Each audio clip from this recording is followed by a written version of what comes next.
नमः शिवाय। प्रिय शिव भक्तों, स्वागत है आपका हमारे चैनल पर। आज हम बात करेंगे स्वर विज्ञान, प्राण और इसके विभाग, नाड़ियाँ, श्वास के विभाग, शरीर की स्वच्छता, प्राणायाम हेतु नियम, इन सभी के बारे में जानेंगे।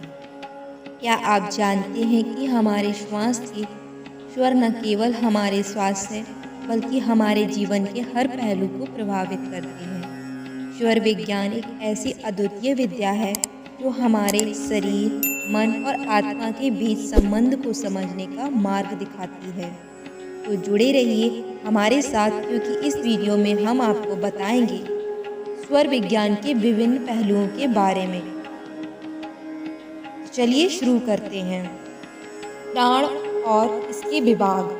प्राण वह नाम है जो विश्व के मूल आधार को प्रदान किया गया है, जो कि सभी क्रियाकलापों और ऊर्जा का अवलंबन है। हम जो वायु श्वास के साथ भीतर लेते हैं, प्राण इस वायु के साथ भीतर भ्रमण करता है, लेकिन न तो यह वायु है और न ही वह इसका कोई घटक है। प्रत्येक बार भीतर ली गई श्वास के साथ मनुष्य अपने संस्थान में प्रचुर मात्रा में प्राण खींचता है।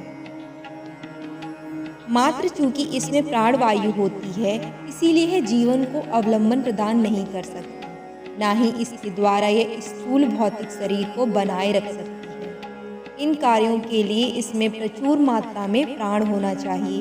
यदि वायु में उपस्थित प्राण वायु इस स्थूल भौतिक शरीर को बनाए रखने में सहायता और अवलंबन प्रदान करती है, तो वह इसमें उपस्थित प्राण के कारण वह प्राण जो वैज्ञानिकों की पकड़ से बाहर है, वह सूक्ष्म शरीर तथा ज्ञानेंद्रियों को पोषण देता है।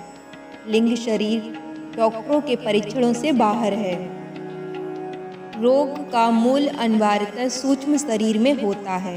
इसी कारण डॉक्टर इसकी पहचान करने में असमर्थ रहते हैं, लेकिन प्राण सूक्ष्म चक्रों में गहरे जा सकते हैं और रोग का इस प्रकार उपचार करके स्वास्थ्य के निम्न स्तर को उठाकर उसके वास्तविक स्तर पर ले जाते हैं।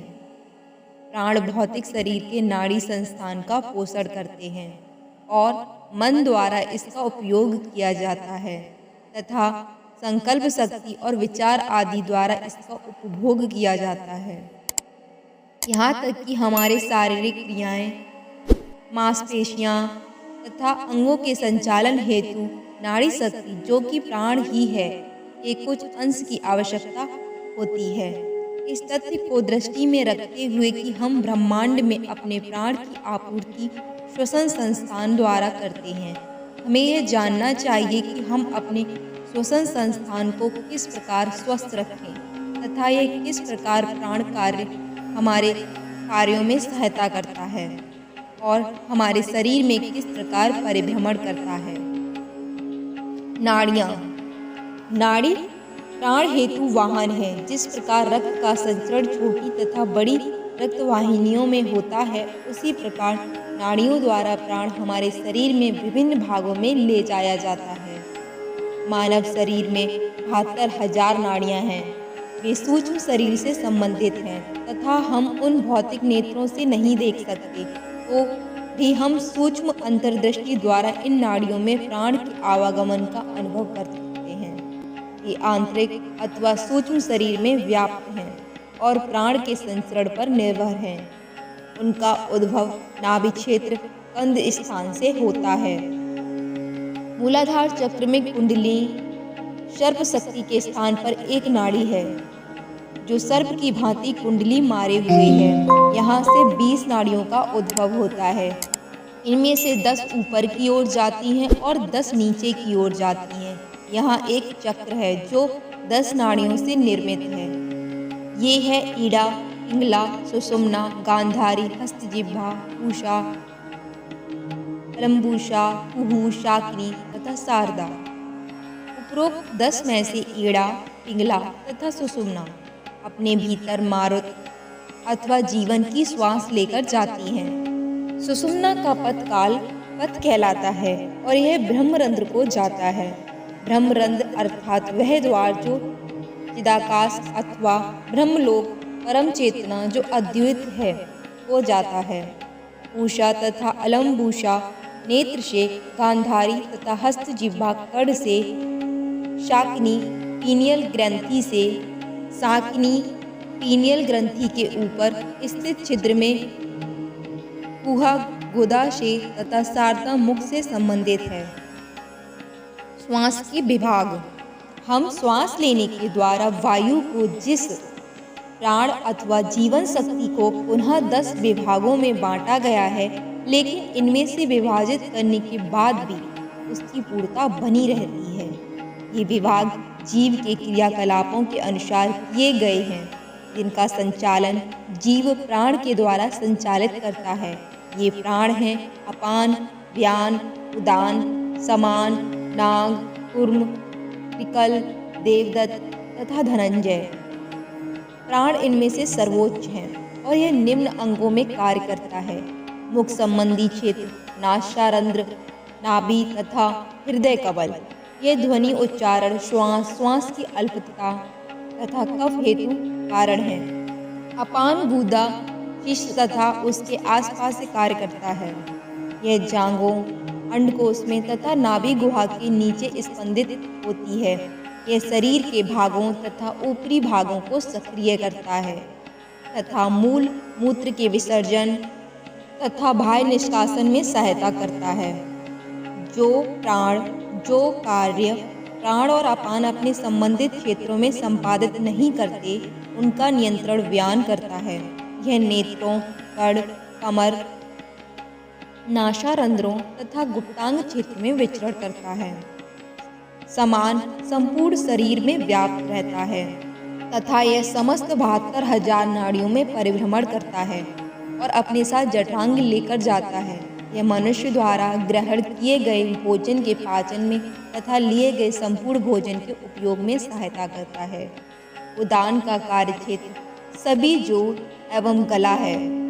यह विभिन्न अवयवों को कार्य करने में सहायता करता है।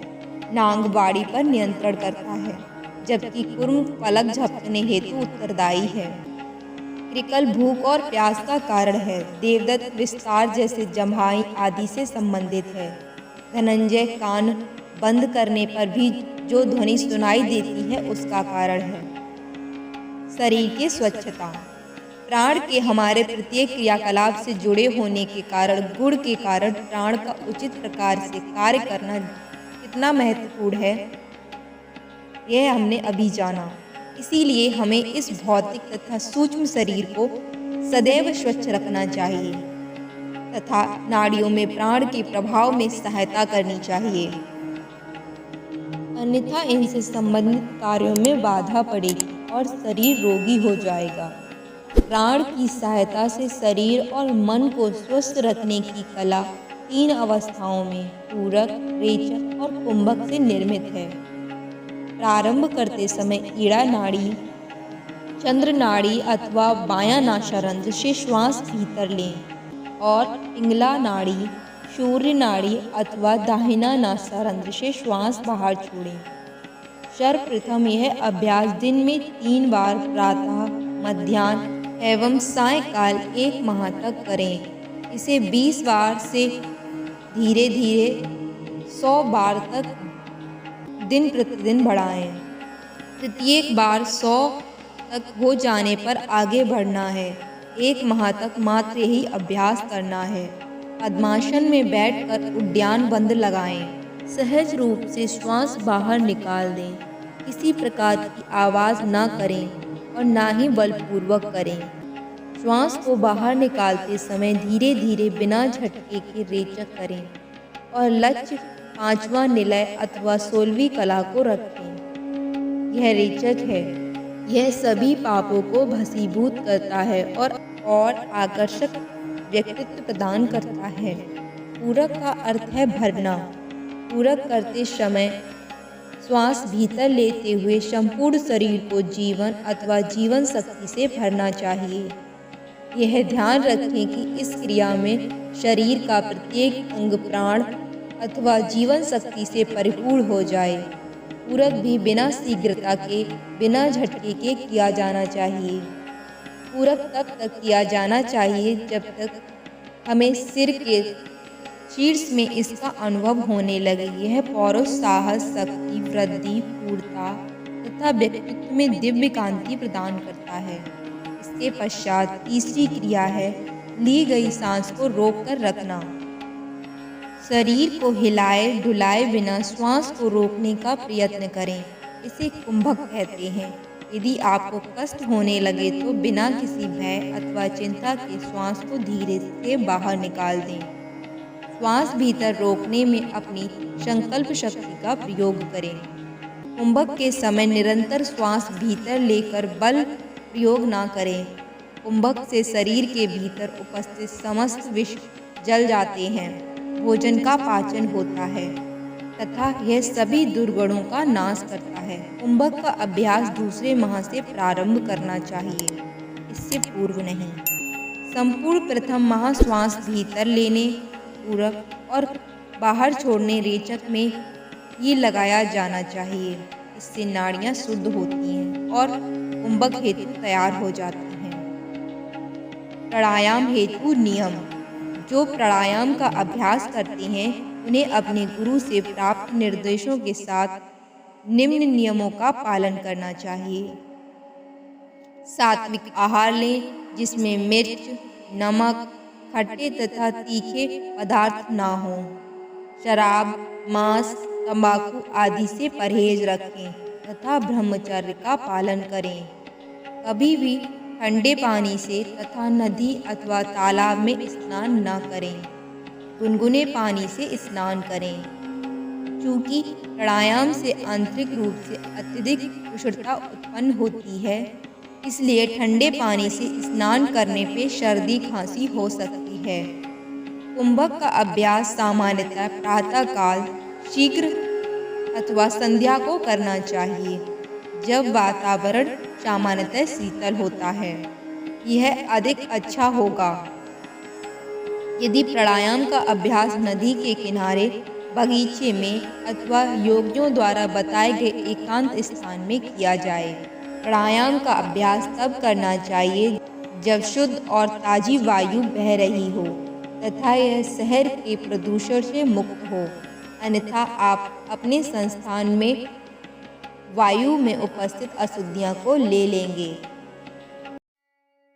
स्वर विज्ञान केवल एक प्राचीन ज्ञान ही नहीं है, बल्कि यह हमारे दैनिक जीवन को समझने और सुधारने का एक अद्भुत माध्यम है। अगर आप इस विषय में और गहराई से जानना चाहते हैं तो हमारे अगले एपिसोड को जरूर देखें। वीडियो पसंद आया हो तो इसे लाइक करें, अपने दोस्तों के साथ शेयर करें और हमारे चैनल को सब्सक्राइब करना ना भूलें।